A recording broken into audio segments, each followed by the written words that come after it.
Hey folks, these Tuesday posts are reposts of our first ever movie-themed podcast, The Documenteers, a documentary-themed show that ran from 2016 to around 2020. So that means this episode originally dropped almost a decade ago. I took down the old feed last year with the idea of making it premium content along with other stuff, but life happened and the projector's format changed and the post amount dropped, though we are still doing projectors episodes when we're ready to discuss a chunk of films, but not as consistently as we were. I haven't heard these Documenteers episodes in a while.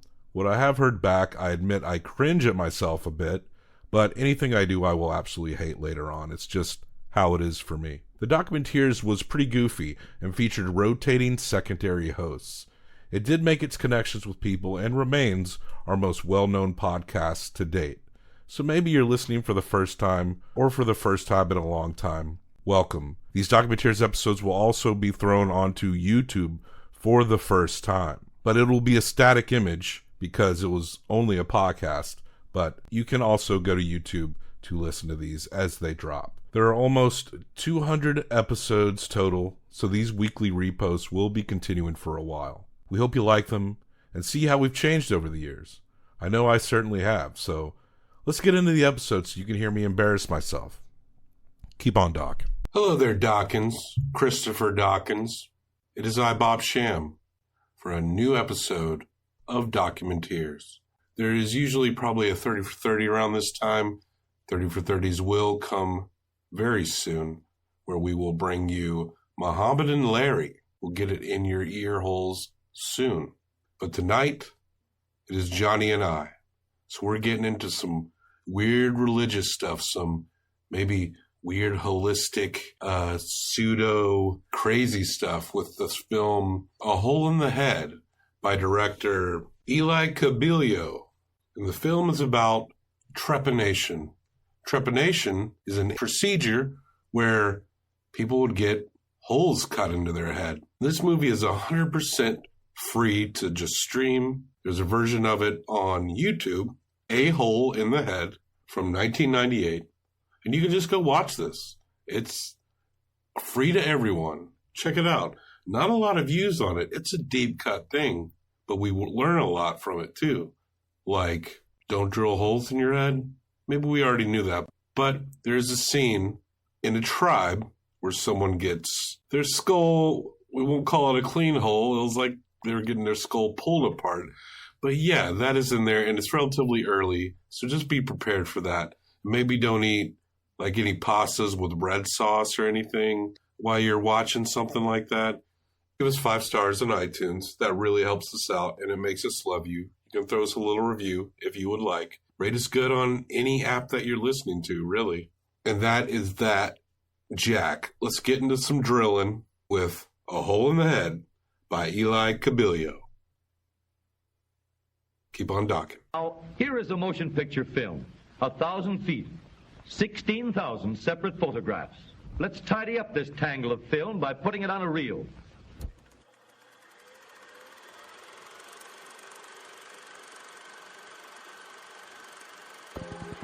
Making the film was a sort of mantra. Now I just have to clean up and wait and see what happens.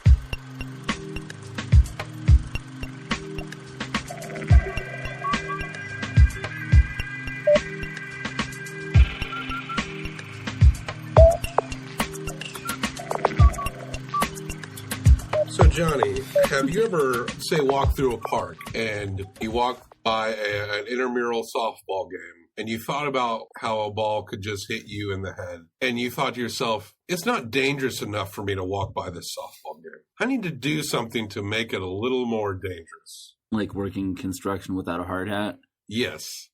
And if you work construction without a hard hat, you could achieve the goal that a lot of people pursued in this next documentary that we are going to discuss. What's up, docs? This is Documenteers in association with the Center for the Documentation of Documentaries, who are studying very scientifically about all of the documentaries and our revolutionary rating system that we rate these documentaries under until the end of time. I don't know if the Bible will make it 1,000 years more. It probably will. It's hung in there pretty good. But these Herzog ratings, I think it's going to start a new religion in the future. Damn. And we are going to be the messiahs. So eventually we're going to make a documentary about ourselves. Yeah. And then review that documentary on Documenteers. The Documenteers will probably need to document something. That'll be further down the road. We get comfortable in our seats here, and how we take this to the next level, who knows? But folks, we are thinking about it, and you might get docked. There's a Lou Reed documentary in the works. Someone explained to me that docs also means when someone exposes all your information online. So you can be flooded with hateful messages or just enough messages to crash your server. There's a lot of reasons for doxing. Our docs is positive. It's about the love and appreciation of documentaries. We're going to take that positivity, and we're going to say that term, that internet exposing, shitting on people term, garbage, outdated. We're doxing with love. We're doxing with love. And unlike, well, I mean, we didn't do that for American Jedi. We got to be honest when we're with how we feel about things.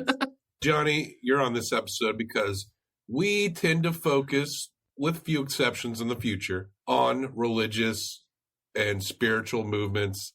And in this case, maybe, what do you call it? Alternative medicinal theories? Depends on who you talk to. Some would call it pseudoscience. Like me, I would call it that. We are talking about a film that came out in, I believe, 1998 called A Hole in the Head. I think it was also called Heartbeat in the Brain. And maybe in some countries. I didn't catch that. It was at the end of the movie. It credited as Heartbeat in the Brain. Back when that sweet Euro techno song was playing. Oh my gosh.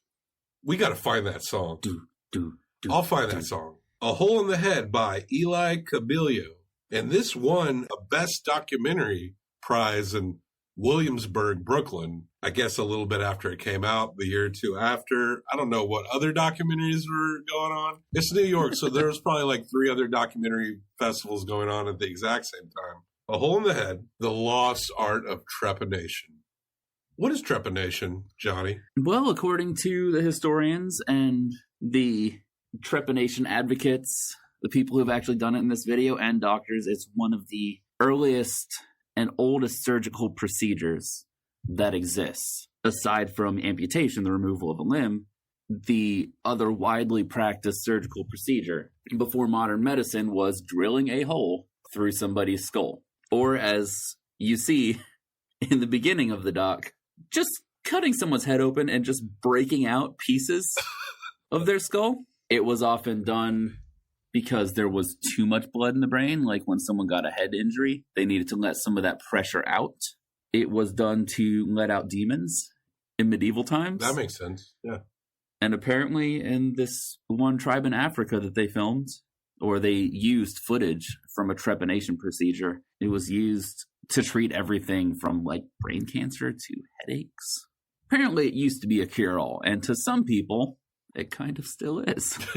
In my notes, I have very few names and a lot of random quotes. There's a lot of talking heads because it's explaining an ancient procedure. We encounter one person who had the operation done after she was in an accident. And a doctor, a neurological doctor or a brain doctor, I can't remember specifically, he describes the process very skeptically based on how others describe trepanation. But he acknowledges that when you're in maybe a car accident, depending on how you're injured, that something like this can have some use to it. But that's after you've maybe had a terrible head injury or something like that.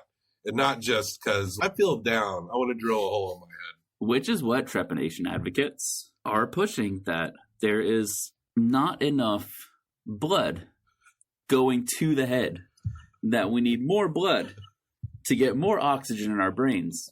Now, when we're born, our skulls are separate. It has not grown together yet. So it allows the membrane to pulse around the brain. They believe that it just takes a small hole to allow that pulsation to reoccur. There's a term for that, the soft spot thing. We're going to be... Fontanelle. Fontanelle. I live not too far from the Fontanelle mansion. That's true. I went to go see Brian Wilson at the Fontanelle. How was that?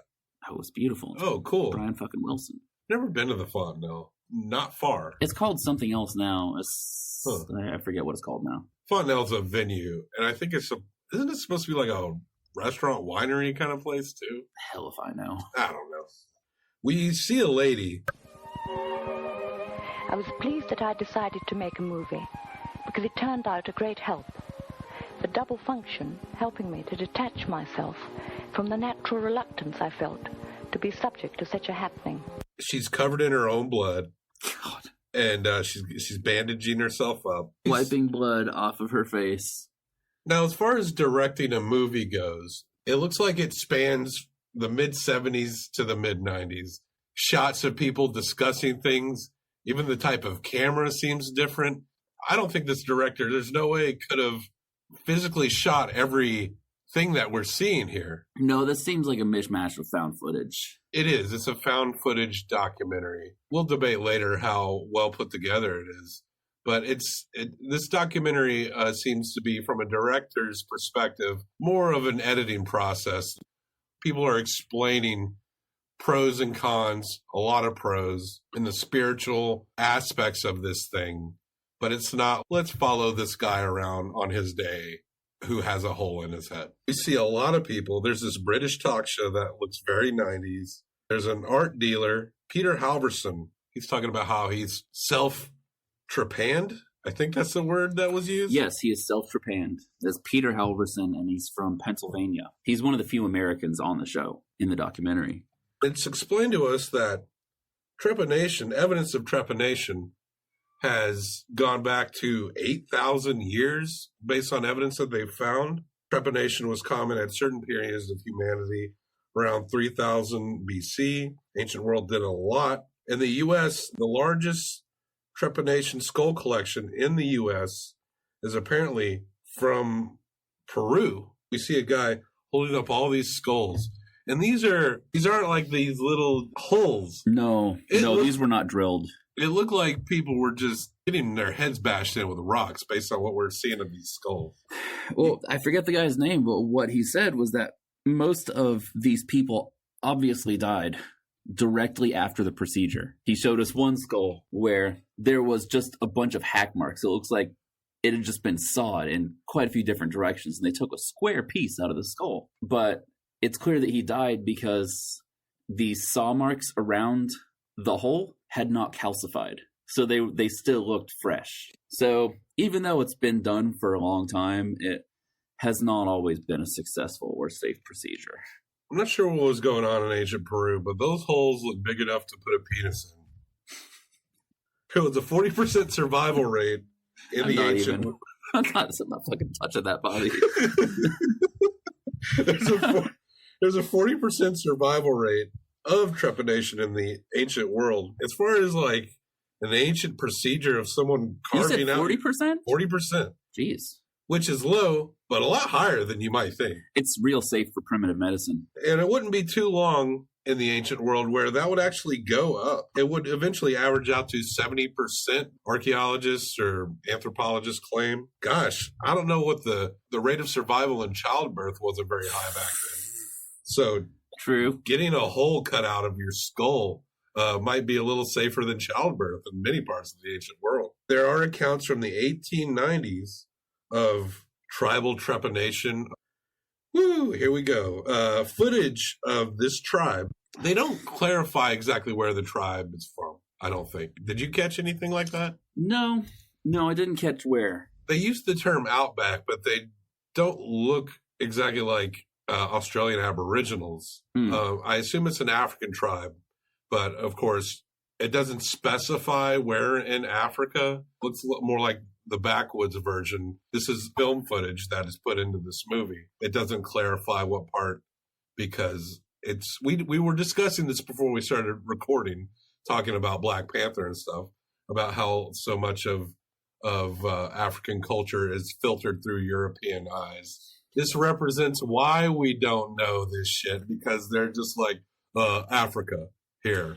This documentary could have easily been made by someone who thought Africa was a country. But it could be that this footage that Eli, the director, found probably did not really clarify. Entirely possible. But you could tell that he wants to use this footage because it shows Because it's really gross. like a shamanistic witch doctor performing.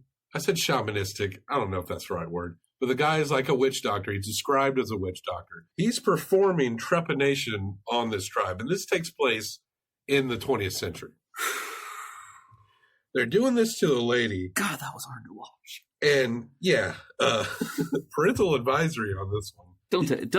Don't show this to your kids. You can look up A Hole in the Head on YouTube and watch this for free. That's a big reason why we're doing it, because it's very accessible. It's not behind a paywall or anything like that. But they're doing this to a lady. Later in the movie, we get people who are describing like making little incisions and like drilling a hole in their head. This witch doctor is straight up scalping and pulling apart. Looks like these like scraping out blood vessels that are attached to the skull. I know, I'm like balling up inside of myself just talking about basically using any tool imaginable, which may or may not be sterilized, using sharpened rocks. Yes. Pieces of tin cans, just homemade shanks. I watched this scene with Angela, and it's always fun to hear her react to these kind of things. Oh, God, I imagine. But yeah, they're cutting this lady's head, and then after they do their thing and they like flop that skin back together, but there's still like a big wound. They're using warthog fat to dress the wound. After they have broken pieces of the skull back with their bare hands. The narrator said that this procedure can take up to 7 hours. Good. Without anesthesia. And the survival rate is in the 90s. Yeah. This is good for headaches. Did you know that? You know, if you got a headache, just have someone like scalp you and take a rock to your skull bone. Let me tell you, you won't even notice that headache. Throw some warthog fat on it and stitch it together with banana leaves. I wrote in my notes, that's too big. They show another guy who had been trepanned before separately. He takes a hat off of his head. His skull is pretty much split, like down the middle. It's like a concave mohawk. It's fucking rough. This guy, it's basically like a big wound. His brain is just under some skin. And some of these people in this tribe they're having this done multiple times. This guy is literally missing the plate of his skull. It's like a mohawk. It's like that space where a mohawk would be. There's no skull bone there. It starts at the hairline and goes all the way back. It's terrifying. It's fucked up. Fortunately, it doesn't get too much worse than that. It really does not. They really bring it out. I think maybe as a director, I would have like somehow stuck that at the end. I'm not gonna lie, it sucks you in. It sucks you in. Just like that. Oh my God, I can't believe I just saw that. Now, there's a lot of theories as to many reasons that trepanation is done. The reason changes depending on the era. In middle-aged Europe, it was fairly common, and it was said, you said this before, to release demons. I would just be like, make yourself throw up. It seems a little better. But the demons aren't in your stomach, they're in your brain, Bobby. Scientists and anthropologists, they say there's no one singular reason often why this is done. Often in the ancient world is almost considered a cure-all for a lot of shit. There's many reasons why it was done in many parts of the world that we really just don't know yet. One medical history expert had suggested that in medieval times, the Catholic monk haircut, where it's shaved in the middle, they've been trepanned. It arose from a time when trepanation was common. Oh, wow. Monks would do this procedure. Yes. We see a lot of cool medieval era paintings. I like that stuff. But a lot of people at that time would claim that it cures insanity. And insanity was a huge fear in these medieval and ancient worlds. Our infrastructure now for dealing with mental health issues is not very good.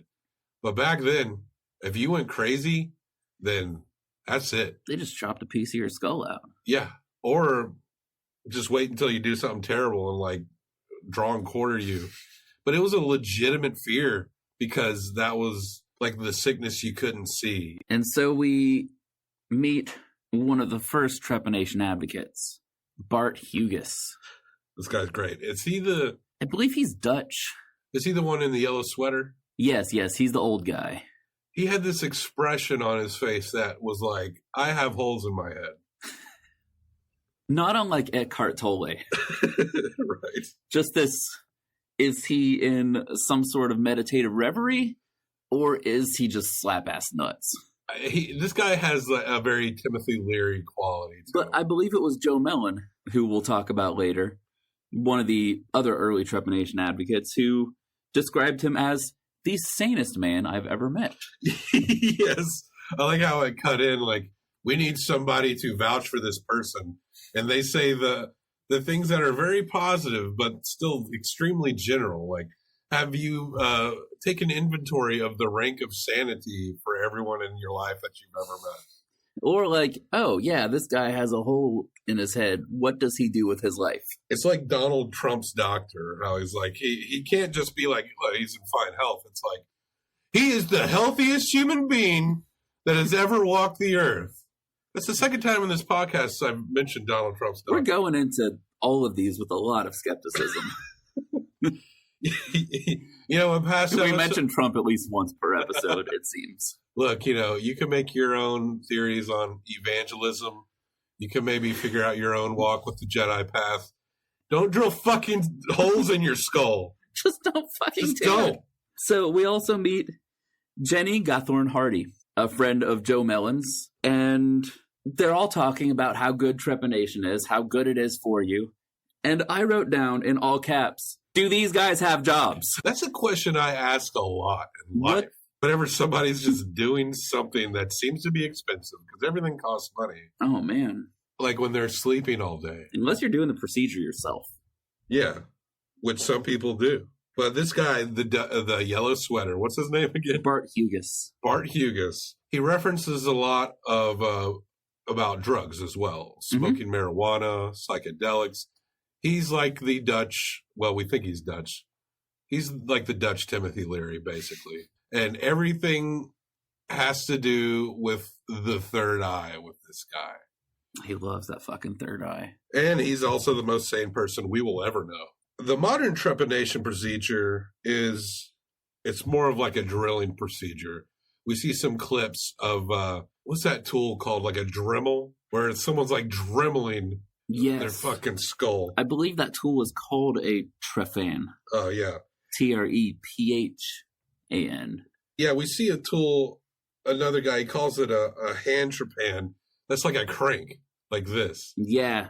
It's just like one of those old drills you find in Grandpa's barn. We meet a bald dude. You can see his hole. You can Mhm. see the indenture of the hole. It looks like a pretty big one. He did it himself, said he did a T-shaped incision, pulled the skin back, and drilled himself while looking into a mirror. The brain, if you pick any part of your body where you could probably like do something while feeling not as much pain, the top of your skull is a good example. Is that true? Yeah, because the nerve endings are a lot smaller there. It's not as much as like throughout the rest of your body. But that also kind of just proves, because those nerves and vessels are bringing blood to your brain, that's also like a good reason not to fuck with it. Have you ever gotten like a nick on your head? Like get your head split? Yes. And you just start bleeding like It crazy? bleeds so much. And that's happened to me a few times. And like, I'm not feeling pain really. It looks bad. It looks like you're fucking dying. Because your head it just looks like blood. It just starts pouring down your face. That happened to my sister. She fell off of her bike and got a cut right above her eyebrow. And the whole time she was just screaming like, "I love you, Dad. I don't want to die." And my mom and dad were like, "Honey, you're not going to die. It's okay. It's just a lot of blood." But it looks like someone's being murdered. When I was a kid, I had these like cheap metal frames for my glasses, and I was playing racquetball, and one of my like cousins-in-laws swung back the racket. It wasn't racquetball, it was badminton. Swung back the racket and it nailed me straight on the face. And my cheap glasses, Oh shit! it shoved them into like my eyebrow, like close to where your sister probably got cut. And I got cut there too. And it was like a stun, but it didn't really hurt that much. We're all just laughing about it when everyone realizes I'm fine. But blood just starts pouring down my face. I don't realize it at first. So I'm looking at my cousins and they're going, ha ha ha. And then you see their face go like, oh, fuck. And you're still laughing And like I'm a like, maniac. what's going on? And of course, blood is just coated my face. A lot of fun. It also happened to be on stage once in this goof-ass improvisational band thing I was doing where we were fake wrestling. Well, it wasn't fake wrestling. We really were. And I pretty much got my face planted into the stage. But apparently there was like a bit of a nail. Oh, God. But it wasn't out so far that I really felt it that much, but it was just enough. And I stood up and there's blood pouring down my face on stage. And the thing is, I had like fake blood caplets and people knew I had that because I wasn't very good at transitioning the fake blood to look like real blood. So at first everyone was like, wow, that fake blood looks really good. And then everyone realizes, oh my God, he's really hurt. And I think it took me a long time to even realize that I was bleeding. But the show must go on. Damn straight. I wonder if these gentlemen and ladies have actually had those childhood experiences. I don't know. They're like, I have not experienced enough head trauma as a child, and that's what I'm missing. Maybe it's just part of growing up. They did not have to put in their sack of experiences. We meet a musician, just basically is like, I want to trap. I'm into it. Another guy, I forget who says what. Like I said, I got just a bunch of quotes. A guy, maybe it's the doctor, said he got trapped in Cairo. I'm writing trapped. I don't think no one said trapped. No, they say trepanned. But I'm going to, you got to trap. Trap yourself before you wreck yourself. This is 2018. There's explanation about the middle part of the bone. It's soft. It feels like you've gone all the way through, apparently. Yeah, but you really haven't. So you got to check it. Because both sides are hard. Another guy's like, I knew the drill was harmless. And the restoration of the soft spot, your fontanelle, it helps your brain pulsate with your heartbeat. You know how, like, yeah, you're a kid, you got that soft spot, and then you get older and your brain more fuses, or your skull fuses together tighter as you grow, and how that occurs naturally in a lot of living things. I wasn't aware that was happening when it was going on. No one is, because we're all just living our life. It's a natural process. But I do remember losing that sense of wonder, so I can see why they would want to get that back. At some point, I felt my brain pulsate less. But yeah, that natural occurrence that happens in your biology, it's a flaw. It's a flaw. Nature's fucking up, and you need to get that back. We meet the New York City girl who was trapped. That's right, trapped after a car accident. But she says she's less depressed and has more energy. So she seems to be into it. However, she's more skeptical than the other people who have done this on purpose, because she's like, maybe I'm just still really fucking happy I'm alive. She also clarifies that she was also a pretty energetic person before. Many theories on why this is a good thing. The modern theory quotes the pulsing with the heartbeat, the restoration of the fontanelle, and that it allows more blood to the brain. We'll kind of, towards the end, doctors start speaking more and kind of break down why things are bullshit. Yeah, they do. That's my whole second page of notes. But a man describes self-trepanning. I think it's Dutch doctor dude. But he talks about the fountain of blood from the drill. And as we discussed with our stories, how it is a lot of blood in the process. There was several. I believe it was Peter Alverson, the American guy, who said as soon as he took the drill bit out, there was blood everywhere. It shot all over the place. And he had that thought where he freaked out. He's like, oh my God, what have I done? I'm pretty sure I hurt myself pretty bad. He said he heard gurgling. They all heard gurgling. This was described because the drill's spinning, and it's spinning the blood, like, on the walls. And it was described as a 30-minute procedure with 4 hours of cleanup. Another lady is describing, I just wrote she's really blitzed. I also wrote dumb fucking hippies in all caps. Obviously, this is not recommended to do at home, said a guy in the park who did it at home. Can I talk about... Please. Can I talk about the after effects? Yeah, go on. Them describing their first experience. See, That's what we were missing in American Jedi, is the conversion experience.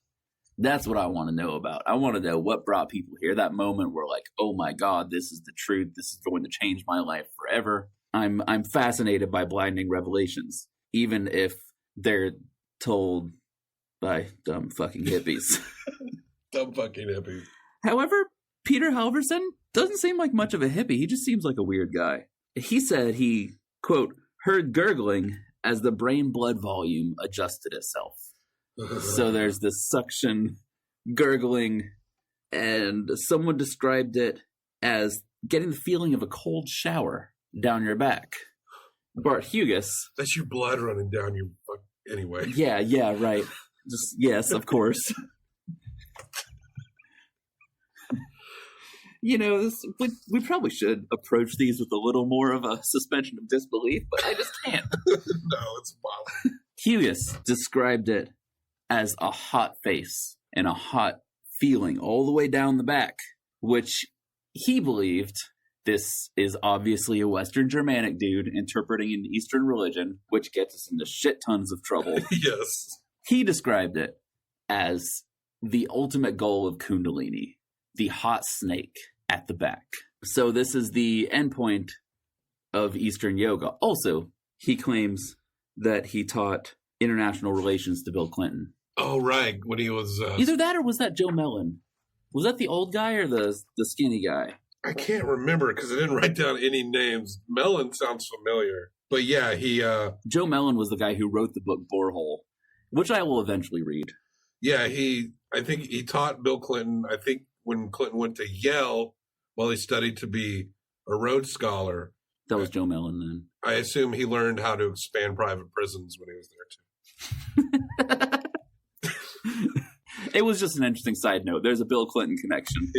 Yeah, we got some Bill Clinton criticisms. We're not blindly following these politicians like Hell no. sheep. Dr. Yellow Sweater. Now, this surprised me, Johnny. His ideas are rejected by major medical universities. What? Wow, give a guy a chance. He loves that fucking third eye. And he says that trepanation gets you high. There's a lady that describes weed and hash, calls them psychovitamins.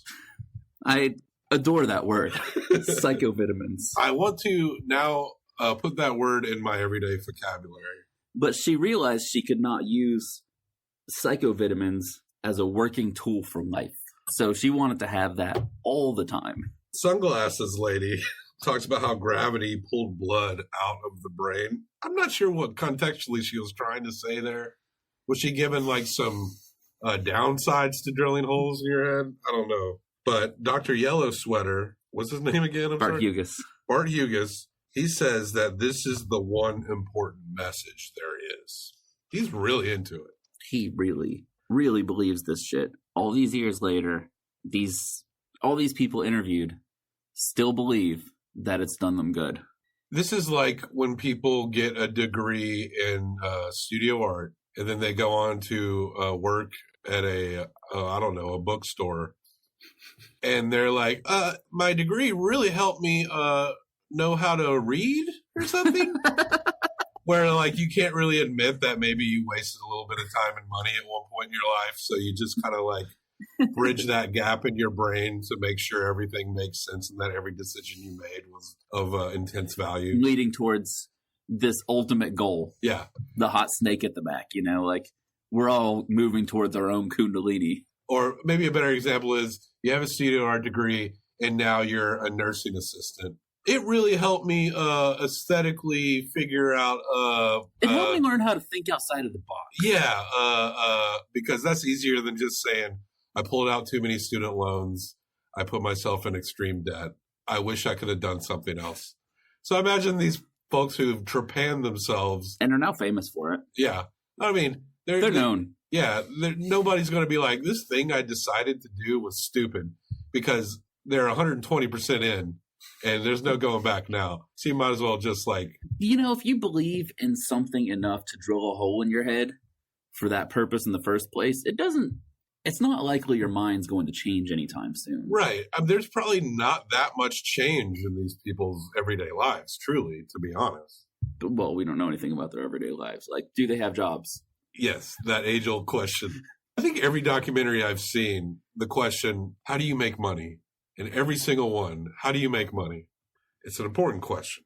A story is told, well, it's like a secondhand story, where Paul McCartney, he's talking to John Lennon, and John is like, oh, are you talking about doing this trepanation thing? He met Bart Hughes. He was talking to Hughes himself. And Dr. Yellow Sweater. And Paul's like, how about you do it? And if it's cool, we'll all do it. But here's the twist.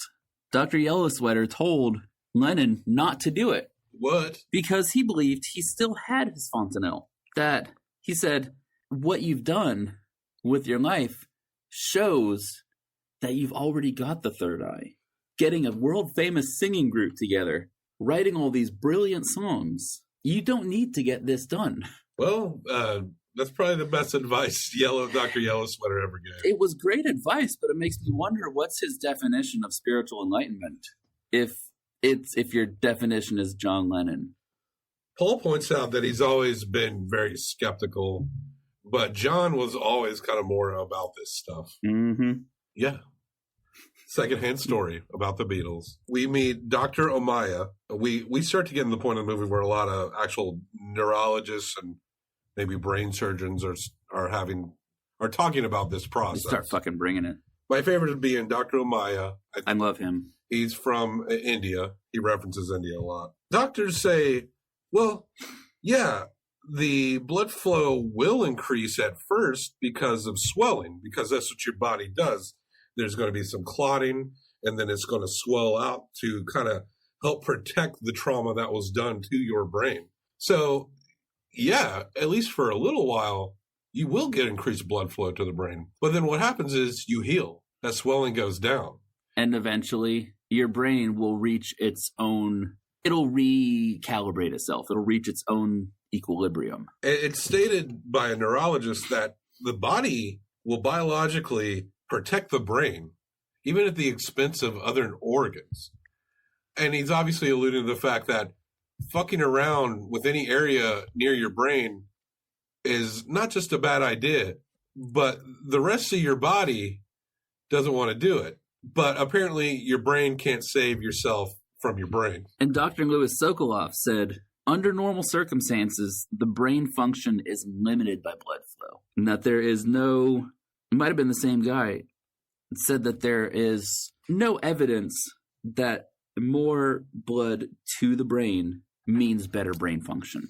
More or less is neither good. The amount you have, unless you have some kind of medical condition, is what is perfect for your body as you were born. However, yeah, Sokolov also said a trypan brain would reach a new steady state. And however, Hughes claims that in graveyards all around the world from all the ages, all the open sutures, all the skulls that still had the fontanelles belong to doctors, notaries, generals, captains of industry, always to the top class, never to the bottom shelf or to the lower classes. What do you think he's trying to say about that? He's trying to say that if you have a hole in your head, you'll be more successful. And apparently being a notary is his version of success.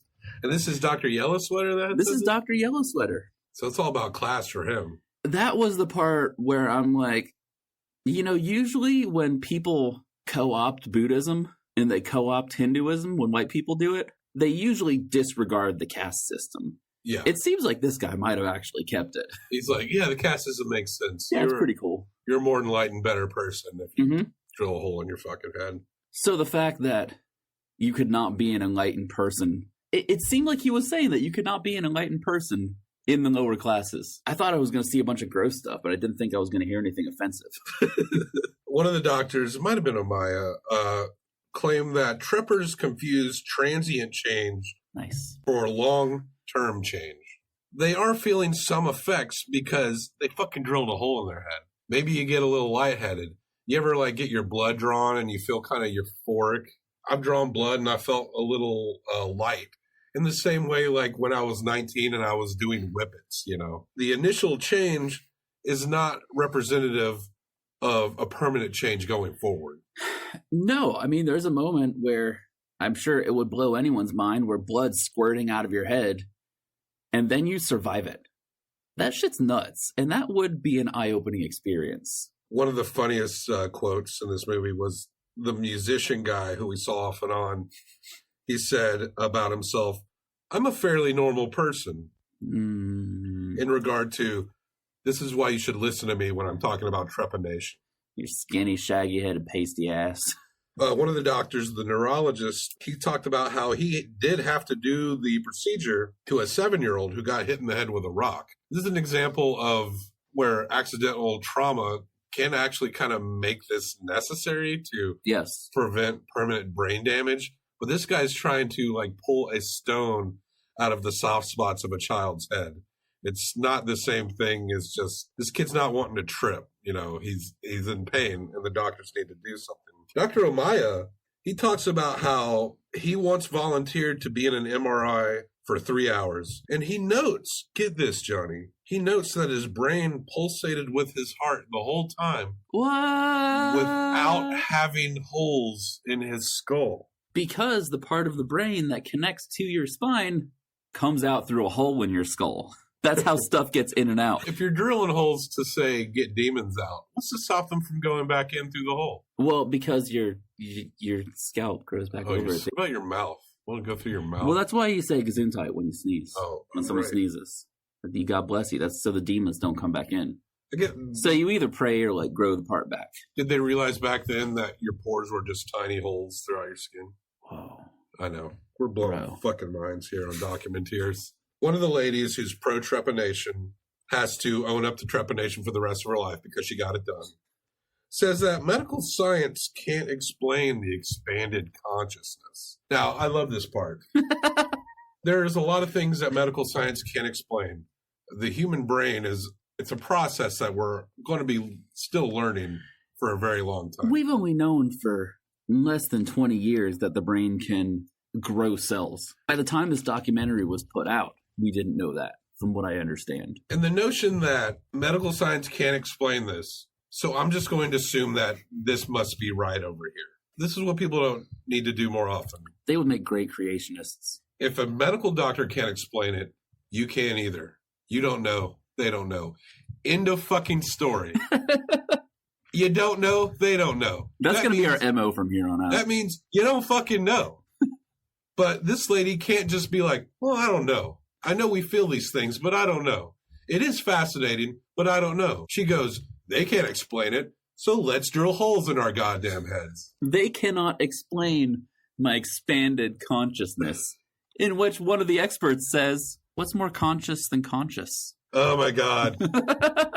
At least there's a solid cause and effect. You know, you live by a moral code and don't be a hypocrite about it. You'll probably end up being a better person. These guys they just drill holes, and that's your ticket to nirvana. Dr. Omaya, he gives examples of like the mysterious aspects of neurobiology and how the bodies work through yogic meditations. There is examples of yogis being able to kind of meditate into a state to where they can survive without food and water for a long period of time. Sometimes be buried alive for a week.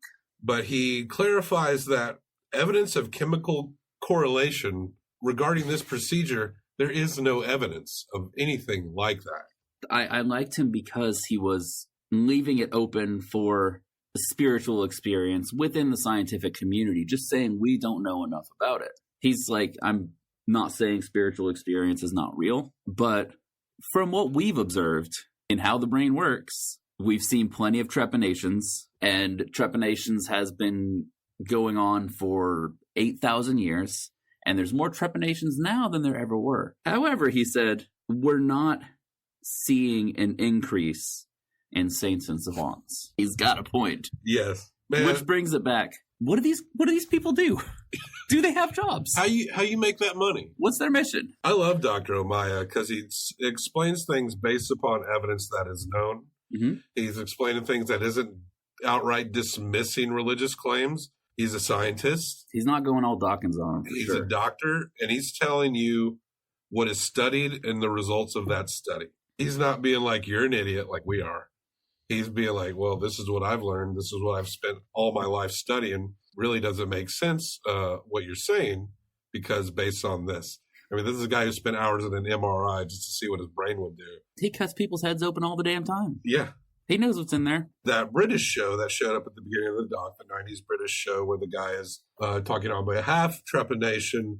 There's a doctor on that show who very politely, as those British people are, says the process of the benefits of trepanation is not proven valid. Another guy, I can't remember who it is the guy with the dent in his front, the American dude. Halverson, Peter Halverson. Halverson. I think it's Halverson. I can't be too sure.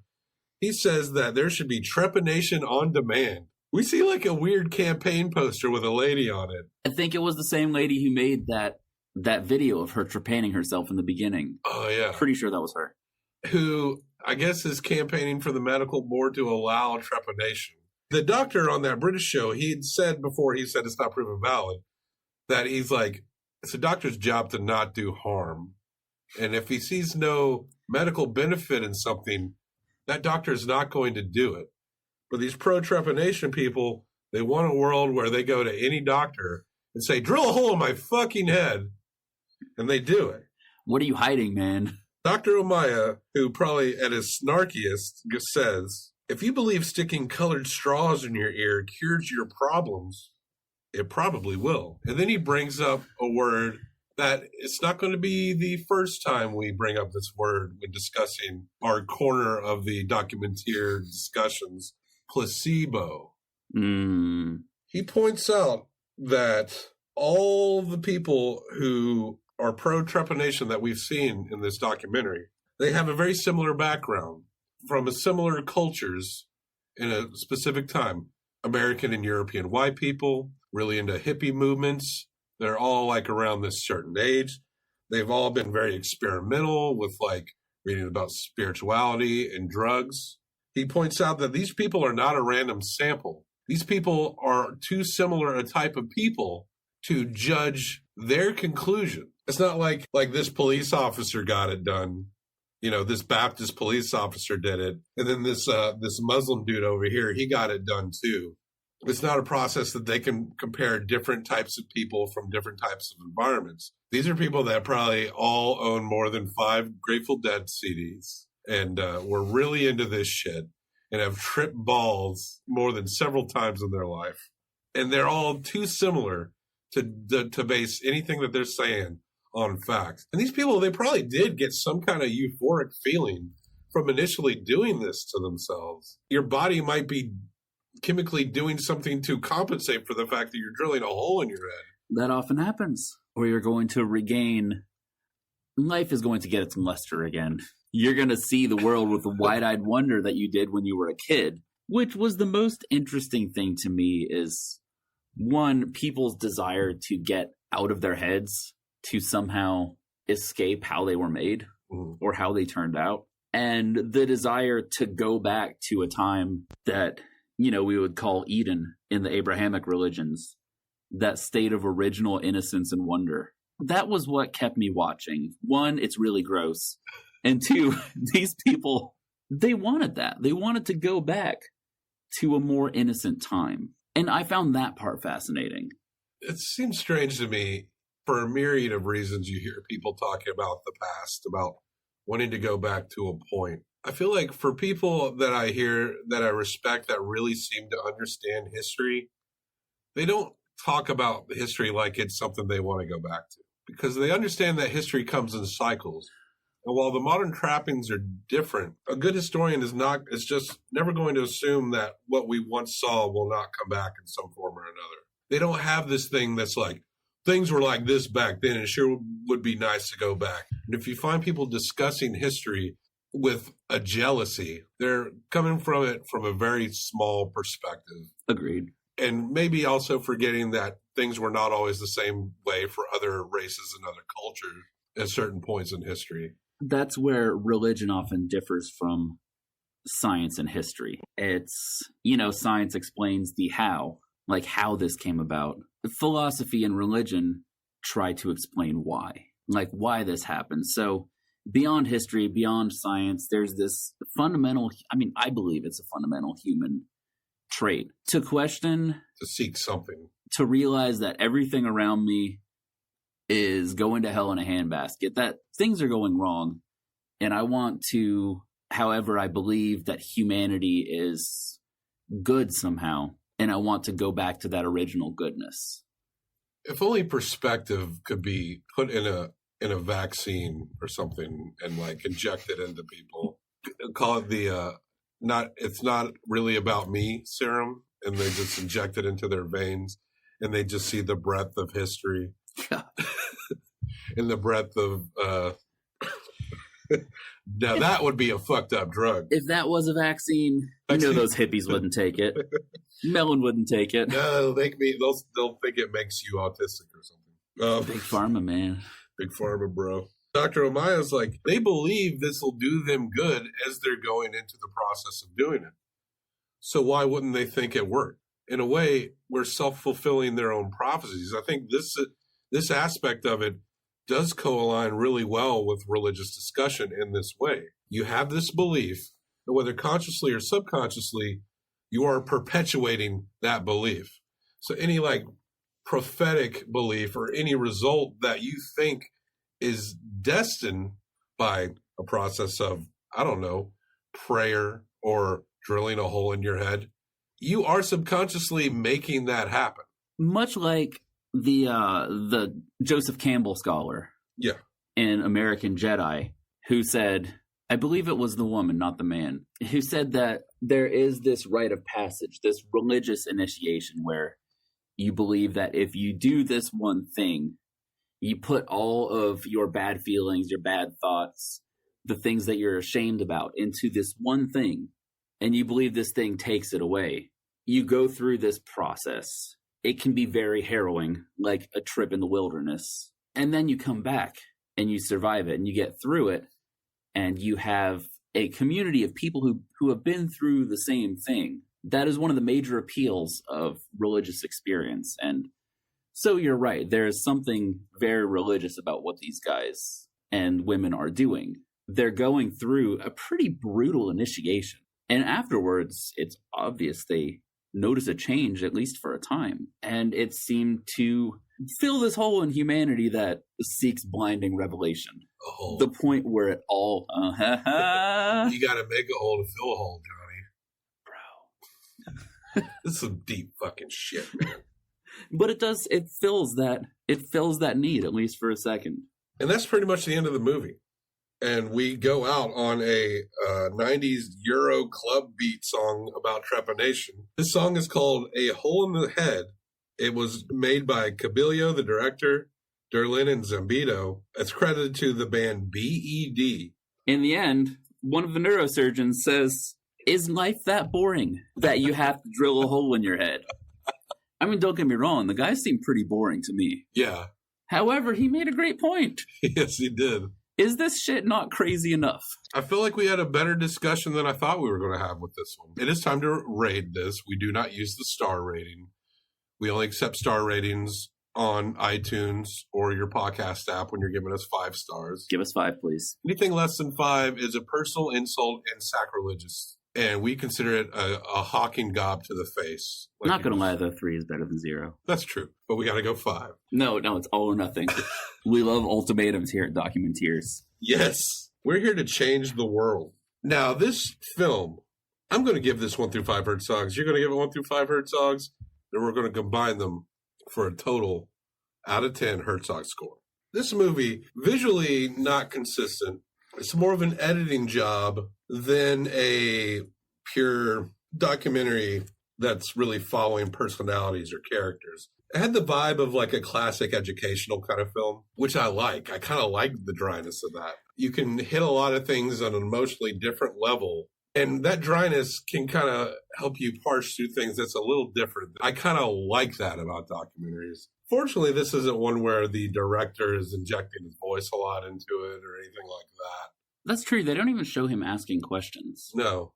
And I don't think this movie needed it. But I got to respect that classic educational vibe. You see a lot of different footage pulled from a lot of different places, from a lot of different points in time. I was kind of surprised at how much conversational mileage we did get out of this. I was kind of worried, like, oh, what are we going to talk about after 20 minutes?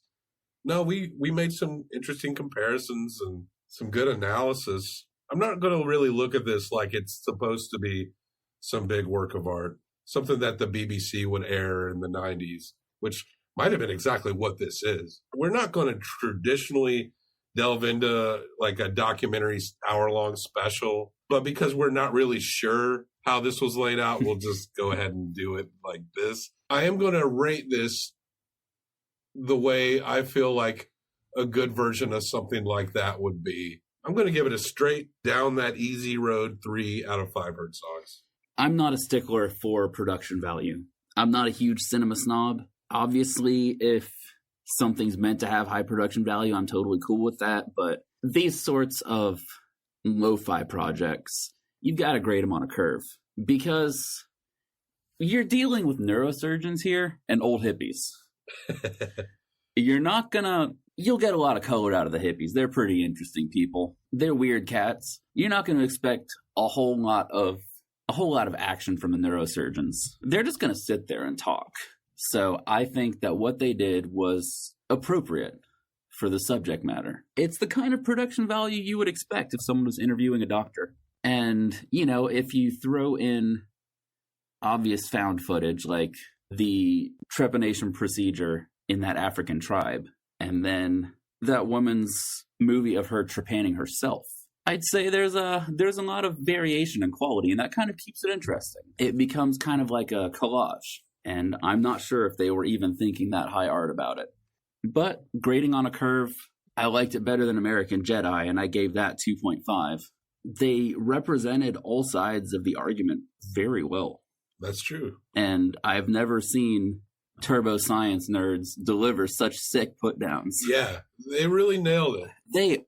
They owned that shit, and I loved it. I might give it a 3.5. A 3.5. That said, it's really brutal, and I can't believe I watched it twice. Johnny, I think you are onto something. I think you might have convinced me also to add another 0.5. You're right. I really did appreciate the other angles of it. The scientists had made great arguments, and the pro-treppers, I think they probably argued for it as best as they could. Yes. But they just maybe didn't have the breadth of knowledge that a trained neuroscientist would have. I could not take my eyes off of this movie. As simple as it was, I'm going to add another 0.5. That, and it gives you knowledge of a subject that is not commonly known. No. It's not about Heaven's Gate. It's not about Waco. It's not about... You can't say trepanation most of the time. And people know what you're talking about. This is not widely covered in the first place. So the fact that they were able to delve into that much information and get that much information out of an unknown topic. It's safe to assume that people listening to this episode, it might be the first time they're ever hearing about it. We're glad that you got to hear about it through our filter.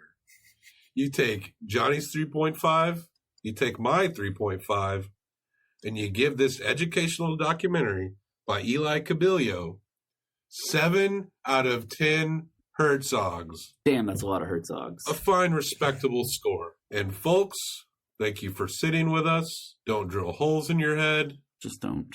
Keep on trepping. No, wait. Keep on docking.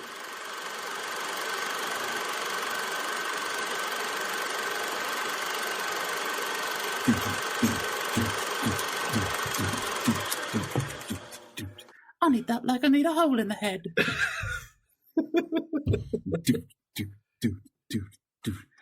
The procedure is complete. Oh, that was so good. What is that? Welcome to the club. We have a hantrapan over here.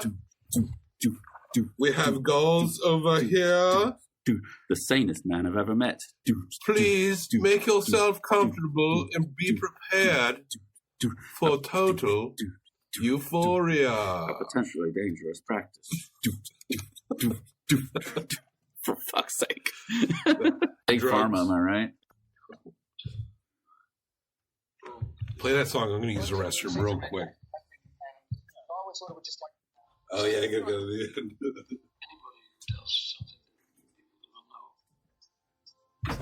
Oh, yeah.